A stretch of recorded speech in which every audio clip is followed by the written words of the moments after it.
فوج کے خیموں سے تھوڑی دور لڑکیوں کے لیے خیمہ نصب کیا جا رہا تھا۔ وہاں سے کوئی 100 قدم دور زخمی قیدیوں کے لیے خیمے تھے۔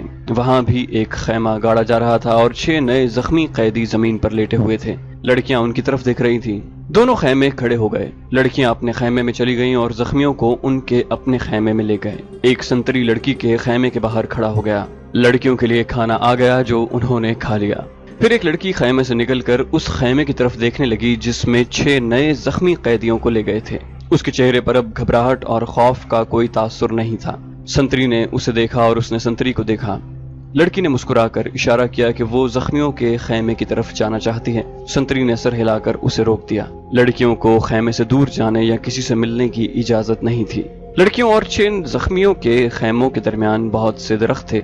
بائیں طرف مٹی کا ایک ٹیلا تھا جس پر جھاڑیاں تھیں۔ سورج غروب ہو گیا، پھر رات تاریک ہونے لگی۔ کیمپ کے غلغپاڑے پر نیند غالب آنے لگی اور پھر زخمیوں کے کراہنے کی آوازیں رات کے سکوت میں کچھ زیادہ ہی صاف سنائی دینے لگیں۔ دور پرے بحیرہ روم کا شور دبی دبی مسلسل گونج کی طرح سنائی دے رہا تھا۔ صلاح الدین ایوبی کے اس جنگی کیمپ میں جاگنے والوں میں چند ایک سنتری تھے، یا وہ زخمی قیدی جنہیں زخم سونے نہیں دیتے تھے، یا صلاح الدین ایوبی کے خیمے کے اندر دن کا سما تھا۔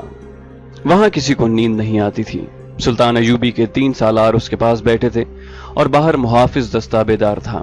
سلطان ایوبی نے ایک بار پھر کہا، علی بن سفیان ابھی تک نہیں آیا؟ اس کے لہجے میں تشویش تھی۔ اس نے کہا، اس کا قاصد بھی نہیں آیا، اگر کوئی گڑبڑ ہوتی تو اطلاع اب تک آ چکی ہوتی۔ ایک سالار نے کہا، معلوم ہوتا ہے وہاں سب ٹھیک ہے، امید تو یہی رکھنی چاہیے۔ صلاح الدین ایوبی نے کہا، لیکن 50,000 کے لشکر نے بغاوت کر دی تو سنبھالنا مشکل ہو جائے گا۔ وہاں ہماری نفری 1,500 سوار اور 2,700 پیادہ ہے۔ ان کے مقابلے میں سوڈانی بہتر اور تجربہ کار عسکری ہیں اور تعداد میں بہت زیادہ ہیں۔ ناجی اور اس کے سازشی ٹولے کے خاتمے کے بعد بغاوت ممکن نظر نہیں آتی۔ ایک اور سالار نے کہا، قیادت کے بغیر سپاہی بغاوت نہیں کریں گے، پیش بندی ضروری ہے۔ صلاح الدین ایوبی نے کہا، لیکن علی آ جائے تو پتہ چلے گا کہ پیش بندی کس قسم کی جائے۔ صلیبیوں کے روکنے کے لیے تو صلاح الدین ایوبی خود آیا تھا، لیکن دارالحکومت میں سوڈانی فوج کی بغاوت کا خطرہ تھا۔ علی بن سفیان کو سلطان ایوبی نے وہیں چھوڑ دیا تھا تاکہ وہ سوڈانی لشکر پر نظر رکھے اور بغاوت کو اپنے خصوصی فن سے دبانے کی کوشش کرے۔ اسے اب تک صلاح الدین ایوبی کے پاس آ کر وہاں کے احوال و کوائف بتانے مگر وہ نہیں آیا تھا، جس سے سلطان ایوبی بے چین ہوا جا رہا تھا۔ وہ جب اپنے سالاروں کے ساتھ قاہرہ کی صورتحال کے متعلق باتیں کر رہا تھا، اس کا تمام کیمپ گہری نیند سو چکا تھا، مگر وہ 7 لڑکیاں جاگ رہی تھیں جنہیں سلطان ایوبی نے پناہ میں لے لیا تھا۔ ایک بار سنتری نے خیمے کا پردہ اٹھا کر دیکھا، اندر دیا جل رہا تھا۔ پردہ ہٹتے ہی لڑکیاں خراٹے لینے لگیں۔ سنتری نے دیکھا کہ وہ پوری ساتھ ہیں اور سو رہی ہیں، تو اس نے پردہ گرا دیا اور خیمے کے ساتھ لگ کر بیٹھ گیا۔ خیمے کے پردے کے ساتھ جو لڑکی تھی اس نے نیچے سے پردہ ذرا اوپر اٹھایا، پردہ آہستہ سے چھوڑ کر اس نے ساتھ والی کے کان میں کہا، بیٹھ گیا ہے۔ ساتھ والی نے اگلی لڑکی کے کان میں کہا، بیٹھ گیا ہے، اور اس طرح کانوں کان یہ اطلاع 7 لڑکیوں تک پہنچ گئی کہ سنتری بیٹھ گیا ہے۔ ایک لڑکی جو خیمے کے دوسرے دروازے کے ساتھ تھی آہستہ سے اٹھ بیٹھی اور بستر سے نکل گئی۔